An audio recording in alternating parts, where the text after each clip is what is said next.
je voudrais en premier lieu vous souhaiter la bienvenue et vous remercier d'avoir bien voulu prendre part à ce pré-atelier d'élaboration des mécanismes de suivi de la performance gouvernementale basé sur le programme politique quinquennal 2024-2029 de M. Mohamed Idriss Déby Itno, président de la République, chef de l'État. Vous savez, je suis particulièrement heureuse ce matin et très confortable de prendre la parole devant vous. Devant vous, mes chers collègues ministres, merci d'être là. Je sais que vous êtes très occupés, mais vous comprenez l'enjeu et l'importance de cet outil et vous vous êtes mobilisés. Le secrétaire général de la primature, les hauts cadres techniques de tous les départements ministériels. Ce n'est pas aisé de vous mobiliser. Des personnes ressources dont les compétences sont avérées, des experts, des hommes et des femmes de médias, ainsi que mes collaborateurs et amis de toutes les longues journées du secrétariat général du gouvernement ici présent, et ceci dans un cadre particulier. Je suis confortable parce que c'est une rencontre technique qui porte un mécanisme nouveau, capable d'instituer une nouvelle culture dans la mise en œuvre de nos politiques publiques et de favoriser l'essor du développement dans notre pays. Bien évidemment, votre présence ici est un exemple éloquent de l'intérêt que vous portez pour notre pays afin de contribuer à son développement pour le bien-être de tous, tel que voulu par les plus hautes autorités. Mesdames et messieurs, faudrait-il le rappeler, le 6 mai 2024, les Tchadiens et les Tchadiennes se sont massivement exprimés à l'occasion de l'élection présidentielle pour choisir celui qui présiderait à sa destinée et poser les jalons d'un Tchad meilleur.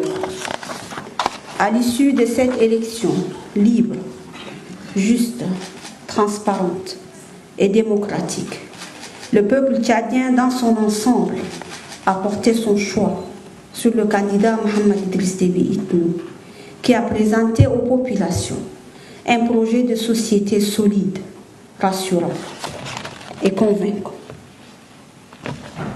Cette volonté du peuple, clairement exprimée à travers cette élection, constitue aujourd'hui la boussole. Oui, je n'exagère pas. La boussole de la nouvelle trajectoire prise par notre pays sous le leadership éclairé du président de la République en vue de déterminer et de façonner notre destin commun. C'est dans cette optique que le gouvernement de la Ve République, post-élection, mis en place a la responsabilité, oui, la première responsabilité de mettre en place le projet de société du chef de l'État bâti en 12 chantiers et sans action et décliné en programme politique. Lequel programme politique a été présenté par le gouvernement du Premier ministre Alamay Alina au Conseil national de transition qu'il a adopté le 18 juin 2024. Mesdames et messieurs, distingués invités, chers participants, en plus d'incarner une nouvelle espérance pour notre pays, la vision du président de la République, contenue dans son projet de société, représente une étape majeure dans la direction du changement global de notre pays voulu par le chef de l'État. C'est dans cette perspective qu'au premier Conseil des ministres, et il y a des ministres qui sont présents ici, qui étaient présents ce jour-là à ce Conseil, le président de la République a instruit son gouvernement d'œuvrer sans relâche et apporter des réponses concrètes aux besoins des populations. Le chef de l'État nous a instruit, lors de son premier Conseil des ministres, d'aller au-delà des discours, d'agir, de travailler, d'apporter du concret, d'apporter du changement dans la vie de nos concitoyens. Et pour traduire en acte les hautes instructions du chef de l'État, le gouvernement s'est engagé à faire de la gestion axée sur les résultats le pivot de son action gouvernementale. Cette gestion axée sur les résultats voulus par le gouvernement ne peut être effective sans suivi rapproché de la mise en œuvre de l'action gouvernementale. Et c'est ce qui nous réunit aujourd'hui, car la finalité ultime du dispositif de suivi de la performance gouvernementale est d'optimiser la gestion des services de l'État pour des résultats tangibles, probants, prouvés par la satisfaction des besoins des populations à travers des prestations de meilleure qualité et accessibles à tous. Pour réaliser cette ambition, car c'est une ambition, des instruments nouveaux sont à mettre en place, des concepts à développer et des informations pertinentes à collecter. Et c'est l'objectif même de ce pré-atelier.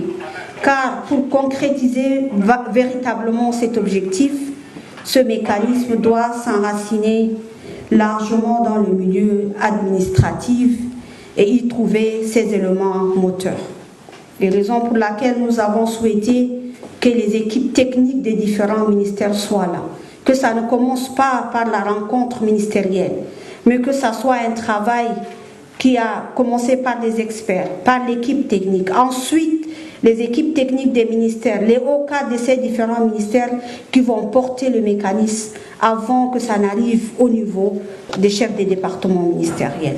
Mesdames et messieurs, cet instrument permettra également au gouvernement la prise de décision éclairée en portant l'attention à la fois sur les moyens et les résultats. Parce qu'il n'y a pas de résultats sans moyens. Nous devons travailler pour faire le lien entre les deux. Des liens qui sont réalistes et réalisables. Il contribuera ainsi à affiner des choix, opérer et indiquer les secteurs pour lesquels des progrès peuvent être accomplis dans le service rendu à la population.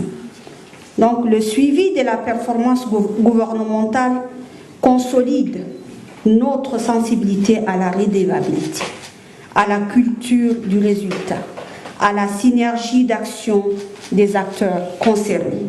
Il ne sera plus question d'être seulement nommé, mais il y a des indicateurs bien définis qui permettront d'évaluer notre performance, qui permettront d'évaluer nos réalisations. Et là, je pense que c'est un progrès. Le fait déjà d'y penser, c'est un progrès. Et le concrétiser, c'est faire avancer le pays. Donc, à travers ce mécanisme, mesdames et messieurs, nous définissons une grille de lecture commune et établissons une direction claire pour la mise en œuvre des 12 chantiers et 100 actions du projet de société du chef de l'État.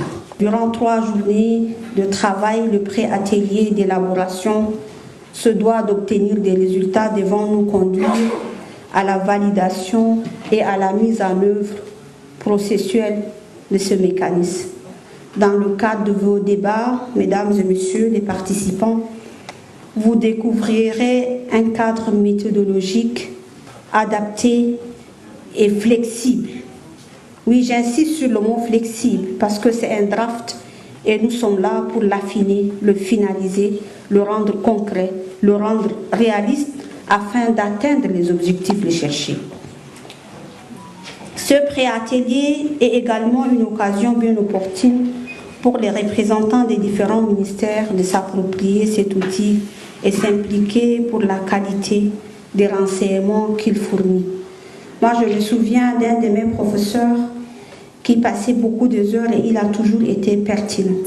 Et je lui posais la question, mais comment vous faites? Vous avez toujours des choses pertinentes à dire. Il me dit, Ramatu, if there is no input, then there is no output. C'est ce qui entre qui ressort en réalité.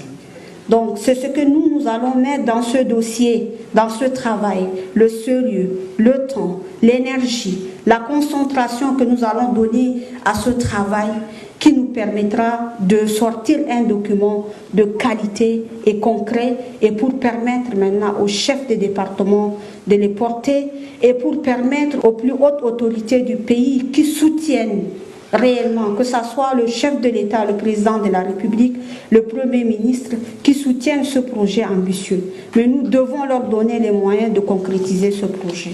Donc je voudrais une fois de plus vous remercier tous. Très bonne journée de travail. Mettons-nous au travail, donnons 3 jours et donnons le résultat qu'il faut. Merci beaucoup.